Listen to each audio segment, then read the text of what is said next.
you're thinking, oh, if I do this wrong, to order another bit of material, where normally it was like, you'd price for if something went wrong, but now the prices of material are so high, customers aren't going to pay that extra you need, so there's no real bumper anymore.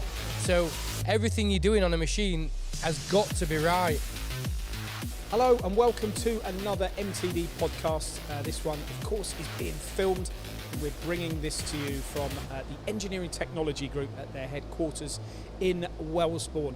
Now, I'm joined by Tom Scabula from MTDCNC, Chloe Reeve from MTDCNC, and the infamous or famous Steve Brown from the Engineering Technology Group. One of the themes of this podcast is to talk about, of course, some of the equipment that ETG supply, but some of the challenges that engineers are facing these days and how ETG work with them to overcome them. And we'll talk about maybe some specifics as well.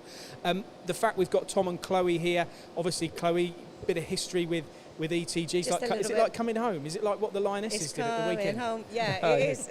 Especially seeing everyone, and obviously the branding, the Quasar machines, the Mitsubishi machines, it's all what I grew up learning. So I was quite young when I started at ETG, so this is where I did my apprenticeship, and it's nice to always come back. And this is where you did your apprenticeship, this is where you cut your teeth, and I know today you've been doing some videos with Tom where you've been both looking at the machines from a machinist's perspective, haven't you? And talking about some of the things that maybe we don't often get into. So engineer to engineer, obviously we love to see the sales point of view, but from an engineer we were talking about the washdown system, how many tools did you have in your ATC? Why would this machine benefit you? Why would a 5-axis benefit you if you're moving from a 3-axis machine to a 5-axis machine? And why Quasar is a great route down that path. Okay, Tom, when you've been doing these with Chloe today, she's got great experience, hasn't she? Did she teach you a thing or two? Oh, Don't definitely. push it. Definitely. We did a good one on the mill turn, which obviously I wasn't the turner, so I had to really lean on her expertise for that one. So yeah, she's taught me a lot today. Okay, now those videos will be coming to the MTDCNC channel very soon. Steve, so perhaps maybe tell us what you're seeing that challenges engineers are having these days in the current climate. I mean, what will resonate with people? Yeah, the top two really is obviously the skills gap is getting people in, and I think that's why you see certainly an intake on automation, robotics and pallet systems and so forth. But the biggest one has got to be the running of the machines. You know, the cost of physically running it and power to that machine. And how? I mean, what's your answer to that? Well, we've linked up with a transformer provider, and basically it's a green energy saving transformer. So I don't know all the technical details on it. I know it has a conversion system in there that obviously transforms the power coming into the machine. That's calculating that obviously the energy costs for running that machine are considerably lower. And that's what we'll be demonstrating at our open house. Okay, we'll come back to that because you have got an open house. If you just want to tell everybody when that's going to be. Yeah, so off the top of my head, it's November. I know it's the last week of November on the Wednesday and Thursday, so I'm sure that's the 23rd, 24th. We'll put the dates on the screen. Yeah, so I should know, being sales director. So yeah, and from there, like we're talking about today, we're going to have issues and passions for our customers, and we're going to table them at that event. Looking forward to that one. Tom, you've recently come from the shop floor. What are the challenges that you would have faced currently as a machinist that would have maybe held you back or held the business back? Is there anything that you could think that the audience will... Some machines would have held us back. So maybe you've turned a part and then that has to go onto a miller. So then your miller's not free, which then means delivery dates get pushed back.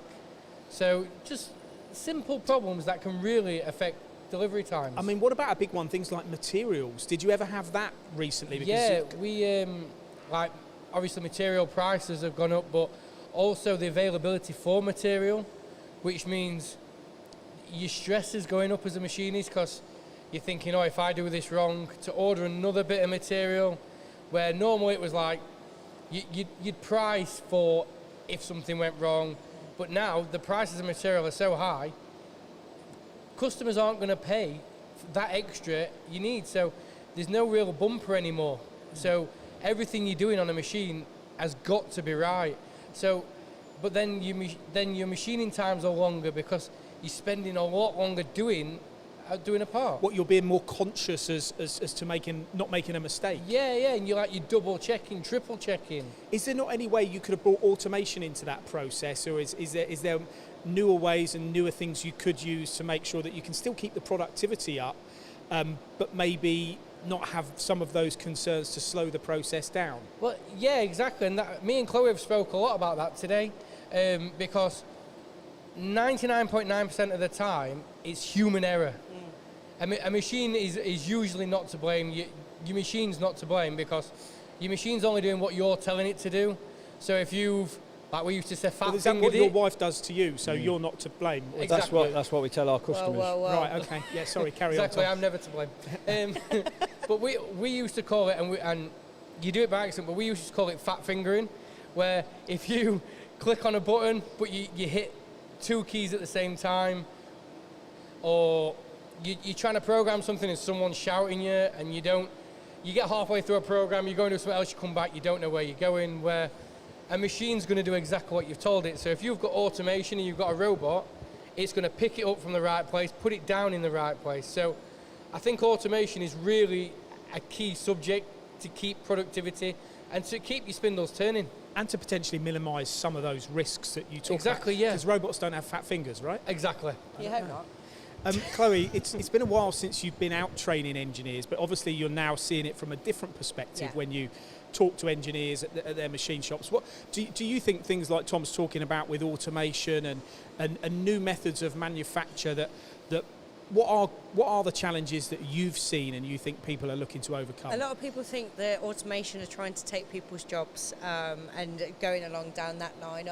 They're trying to upskill these robots, so I'm going to be obsolete and stuff like that. We still need skilled engineers to be able to program these robots. So when I did work for ETG, when they installed a robot, you would have high spec training on this robot to be able to do the productivity that you wanted to do, and you're upskilling your workforce in that process. You can also have a robot doing two machines and you haven't got day shift, lunch shift, night shift, so you're not paying 3-6 lots of wages, you're just investing in a new piece of machinery. And I think the UK are a lot far behind other countries, but we are getting there slowly. But you are seeing automation out there now, aren't you? People looking at more. Using even manual products to do things quicker, even like pallet changers, that's a type of automation. That's what ETG really sells highly, and it works. We've seen customers where they've invested in more. They keep coming back for more, and we've been to customers,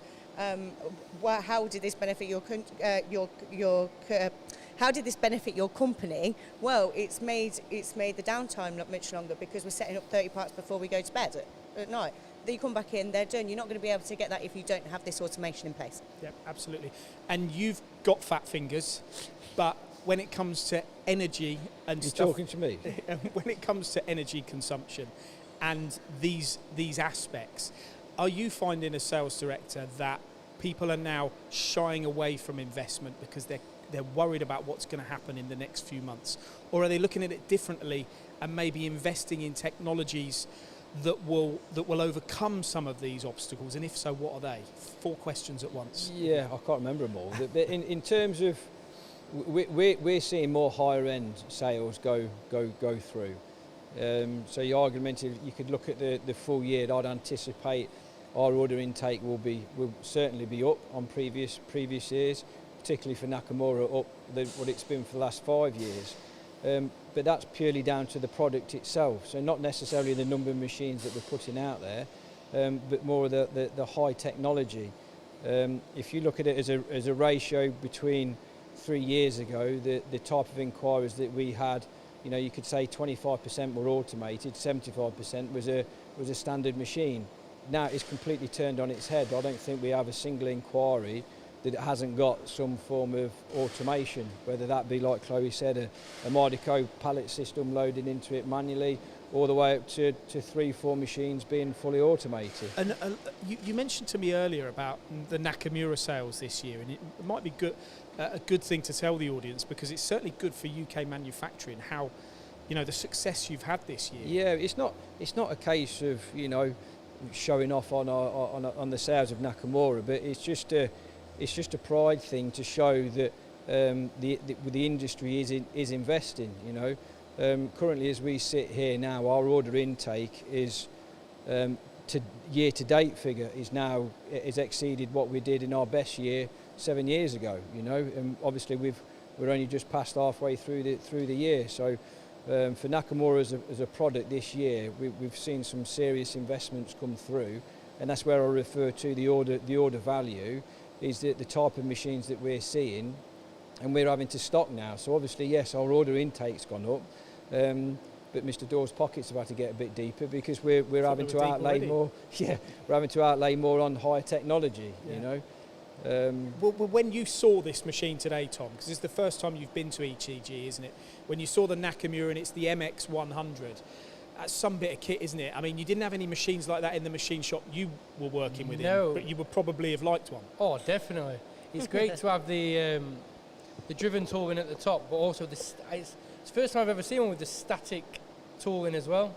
Okay, so you basically got the turret at the bottom. The turret at the bottom, and then you've got the B-axis head at the top. So I think what you mean by that is you've got the B-axis swing, which is able to do how many degrees each way, but then you've got the static turret with the driven tools at the bottom. So you're able to do on the up one, you're able to do some turning on the top of the part, and then at the bottom it could be threading on the end of the part. So you're cutting down your cycle time, you're utilising your machine more, and obviously you've got both spindles on there, so the turret can be doing the right hand side and the B-axis can be doing the left hand side. Sorry, I just wanted to jump in there. It's great, and it's also with the gantry loading system, you can set it up. Automation in the machine. Exactly, you set it that up. is automation itself, although you can add further automation to it. Load your billets in, set it running, walk away. You don't need somebody there taking a part out, putting a part in. With fat fingers. Yeah, exactly. If you got Seems a theme, that. I mean, it is very interesting technology, Steve, the MX100. It's very compact as well, so it's not something that machine shops will go, well, that's a huge piece of plant and I'm going to need to replace 2 or 3 machines. They probably could replace 2 or 3 machines with that, but it would be in a much smaller area. Would you say then, and I come back to the energy one, but running that machine would consume less energy than maybe running 2 or 3 different machines? Is that an area that maybe your sales team are? Yeah, well, certainly, when you look around the factories here in the UK, footprint is key, isn't it? If we can condense 3 machine processes down into one, then obviously you've got handling time from moving from machine to the other. You've got work in progress, the parts sitting there waiting for the machine.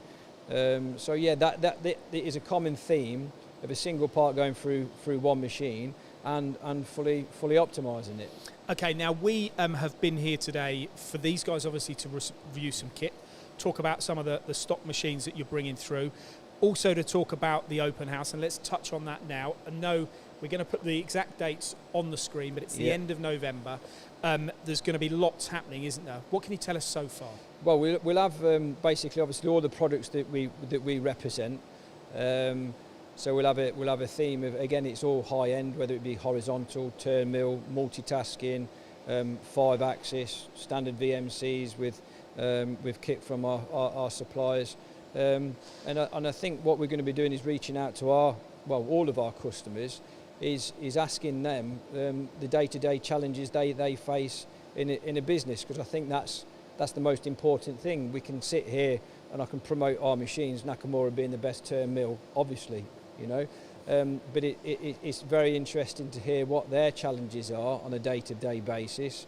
It may be compressors, it may be lighting, it may be the running cost of the factory, and we table those as a theme at our open house and have an open, frank conversation of business to business. So we are going to be streaming this event live at the end of November. Of course, more details to come. I think what I took from our conversation, Steve, is that what you want to do is encourage some of your users, your customers, to come here and maybe tell their story in association with MTD and ETG to show others how they have overcome some of the challenges that manufacturers face. It doesn't necessarily have to be a customer of ours. It's an engineering company that feels that they have a challenge, that they can come to an open forum where they've got similar companies in a similar position that may have had the same problem and found a solution, and between them share ideas. Okay, so some great technology to be seen here. Before we close this one off, guys, do you know the new machines that the engineering technology are going to be bringing out? Can you say too much at the moment? Bearing in mind this is going to be going out soon. This is live now. Can you whet our appetite, Steve? Something new? It's something. Any clues you can give us? I'm looking at a picture of it now, and I'm trying to. It's got black doors. It's got black doors, and yeah. So some big news to come from the Engineering Technology Group in the coming days and weeks, and of course that open house which is going to be happening at the end of November.